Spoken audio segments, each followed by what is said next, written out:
Salut! Este una dintre cele mai frumoase zile ale acestui nou sezon și o vom petrece alături de prietenii de la Ducati România cu ocazia lansării noului Ducati Monster 1200. Sunt Andrei și bine ați venit la Sunt Motociclist!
Sunt motociclist de mult, mă bucur că vă avem între noi și vreau să vă prezint ultima apariție în gama Ducati. Practic este un fenomen, am putea spune, un fenomen al motocicletelor naked, care a început acum 20-21 de ani cu primul Monster. Anul trecut a fost celebrată cu o gamă specială de 20 de ani, Monster 20, aniversar, și pentru al 21-lea an s-au reinventat cu un model foarte puternic, foarte bine așezat în suspensii și în cadru și cu un design relativ conservator. Au revenit la rezervorul din tablă, nu mai folosesc materialele, să spunem, ieftine, plastic.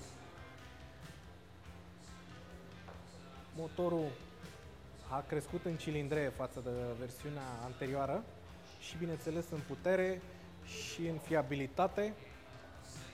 Acum reviziile fiind efectuate la un interval de 15.000 de kilometri. Celebra revizie Desmo, o revizie care înspăimântă pe mulți ducatiști, se efectuează la 30.000 de kilometri sau la 5 ani de zile și costul este mult redus. Alte noutăți ar fi sistemele de control al tracțiunii și al frânării, ABS-ul și Ducati Traction Control, pe lângă care de fapt ajută puterea motorului de 135 de cai să fie folosită și de începători și de avansați. Fiind o motocicletă cu un cumplu foarte bun, poate fi docilă în softul urban, unde are numai 100 de cai, Pe Softul Sport are 135 de cai care sunt, cred eu, suficienți pentru străzile de la noi și chiar suficienți și pentru un circuit, pentru un weekend pe un circuit, mai bine zis. Este prima lansare pe anul acesta, primul model nou pentru Ducati și în speță pentru noi, pentru Ducati România. Următorul model o să apară în 2 săptămâni, zic, și este nou Diavel, care încă nu a ieșit de pe linia de producție, dar vom beneficia de primele unități.